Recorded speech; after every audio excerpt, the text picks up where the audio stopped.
All right, and it says that I'm live. Okay, so I'm doing a post interview kind of thoughts.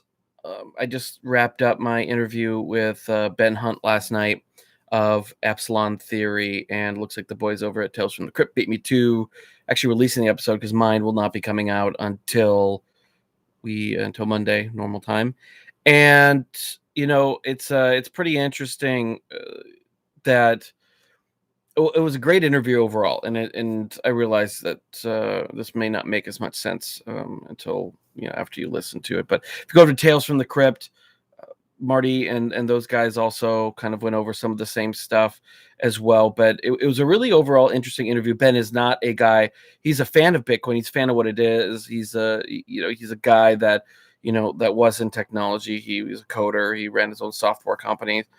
He's in investing. He's in money and he gets it. He's a fan of what Bitcoin is and what Bitcoin is trying to do, and but he's not. He does not have, I guess, what we'd call the faith in Bitcoin, and I think that's what separates us. Excuse me, as you'll see in the episode that's kind of a theme of it, right? Of we can lay out the economic reasons, the philosophical reasons, the historical precedents and reasons for why we think that Bitcoin will itself become, world money.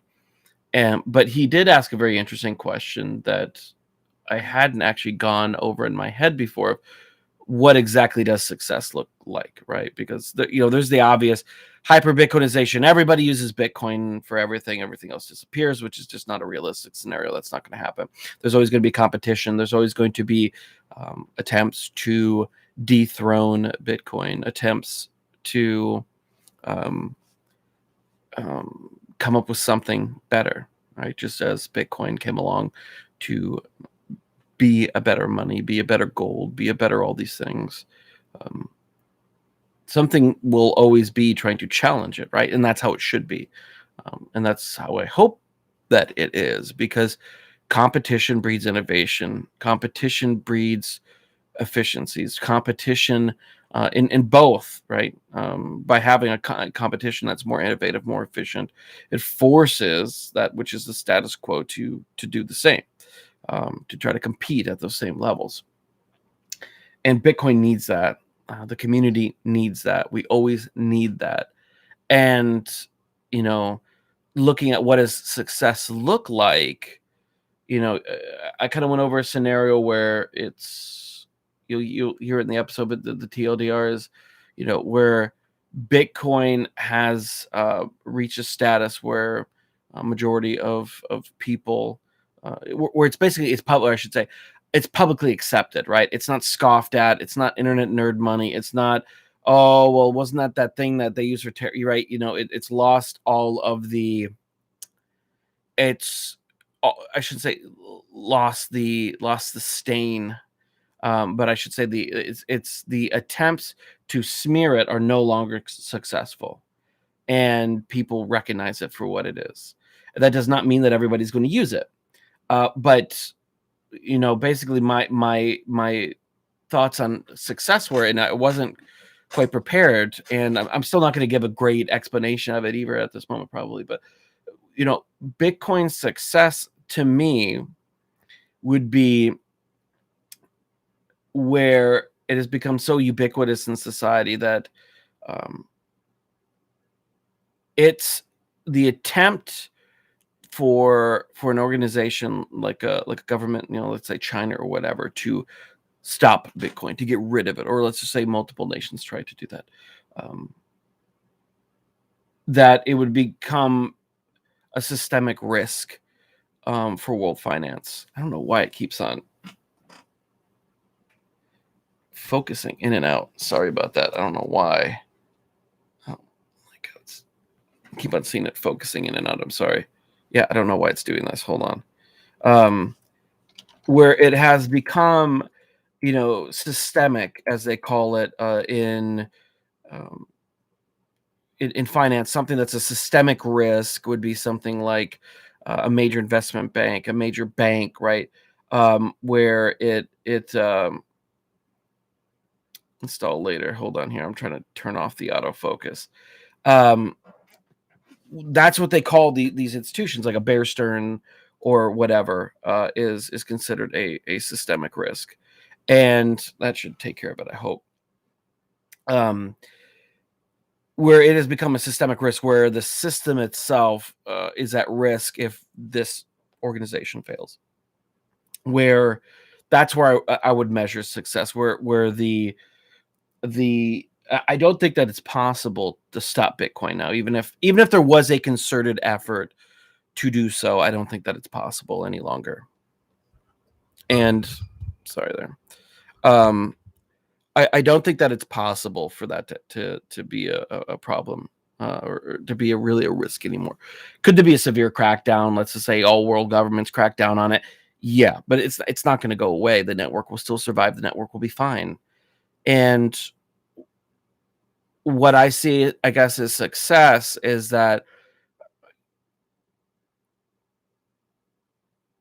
I, I guess I wouldn't call it fully successful, but I would say that it's hitting success when it's become a systemic risk to the world for a major organization like the government to go after it, and um, where it would be um, better off, or it would be not in their interest for them to do that. And the total fully successful is where it would hold like 90% plus of global of finance would be based in Bitcoin, um, as a base layer of where it's priced in Bitcoin. Bitcoin is used as a measurement and is what is used to buy and hold these assets. Whether it's real estate is priced in satoshis, that sort of thing.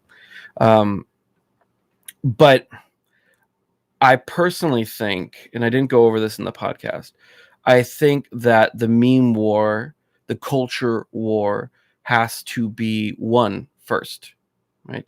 I don't think that, because the culture war, the meme war, that is the battle for the mind, and that is what will precede actual adoption. That's what will precede um,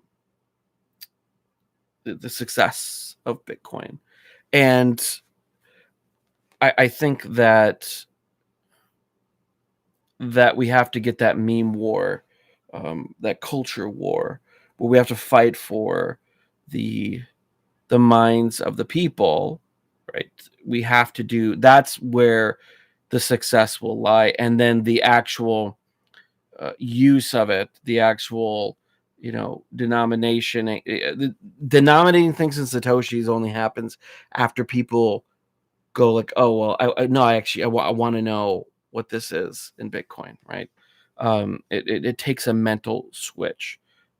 In the United States, the metric system has never won that culture war, right? In Europe and the rest of the world, or I should say the rest of the world, usually kind of more so through colonization than anything else, but they use that. They don't use the imperial system, but I think that's what we have to do, similarly in with Bitcoin for it to be fully successful. It was a really cool interview. I really enjoyed him, even though, I mean, like I said, he's not against Bitcoin. He doesn't see it. I would say that I think that Ben has become jaded over the years in watching, this new technology, this new um, political group or movement, or all these things, like, well, it could make some real change, and then it gets co-opted and then just becomes part of the system. And he did have a good point of fighting outside. Like, you don't, if you want to defeat somebody who's a chess grandmaster, right, you don't play chess with them. you play the game that you can win. You go outside of the game, right? So if you constantly try to go and win the war on their board, by their rules, with their pieces, then you're never going to win.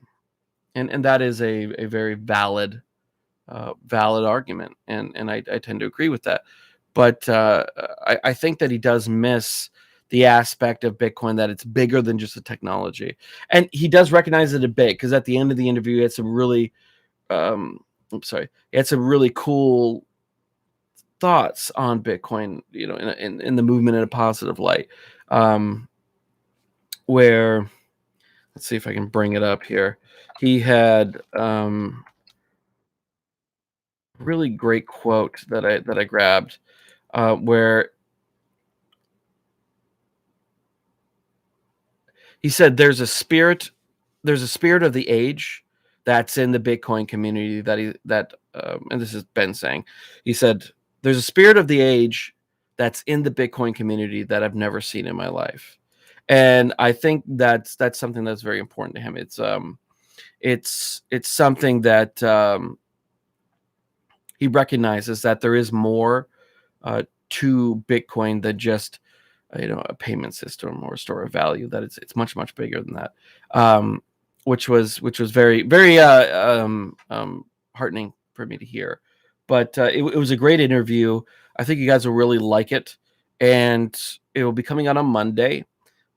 A lot of this probably make a little bit more sense on Monday. Maybe I should just reschedule this to actually show up Monday after. But yeah, it was. I really thoroughly enjoyed it, and I'm gonna have him back on again. And like I said, after we went off air, I think that it's really important that Bitcoiners and people in this space, that we don't get caught up in staying in our bubbles. That we listen and we talk to people that have, you know, the Nouriel Rabini type folks. They're just trolls, right? They have no interest in actually having a real conversation. But the people who legitimately want to talk seriously about what problems they see in Bitcoin, and roadblocks in its ways, I think is very valuable, because we're never going to be able, because if they're having these thoughts, other people are having these thoughts in one way or the other. And if we don't ever address those things, if we always just go, well, it doesn't matter, or we talked about this, this was a debate we had in 2013, we don't need to talk about this anymore. Well, there's like 7 billion plus other people. What do we even have? How many people?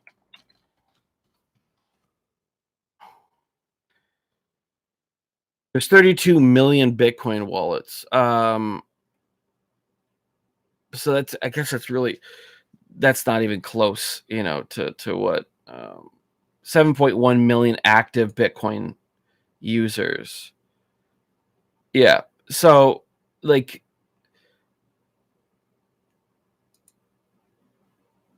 yeah, 5% of Americans hold Bitcoin. So yeah, we have, maybe, let's just say, every single wallet that has been set up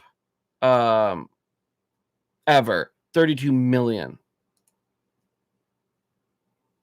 That's a drop in the bucket for world population. So, and out of those 32 million, let's just say, there's probably about like 5,000 people that are even at a basic level aware of these debates that we've had and things. And I get, I was always like a lot more when I'd see, people that had been in Bitcoin for a lot longer, for years and years and years, going like, no, I don't want to talk about scaling debate. We already talked about scaling debate ad nauseum, or we've already talked about this ad nauseum. It's like, okay, great.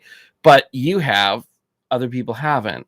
And I think that if you are going to be a public personality in Bitcoin, if you are going to take, use social media and public presence to make your opinion known, and you're an ambassador of Bitcoin in a way that I think that you should.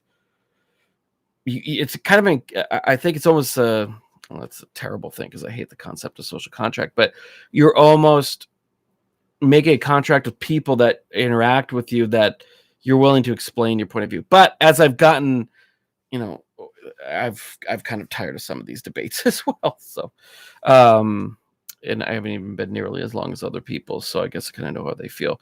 But anyways, I appreciate you guys watching. Head over to didyouknowcrypto.com for all of our episodes. You can find all the podcast links there.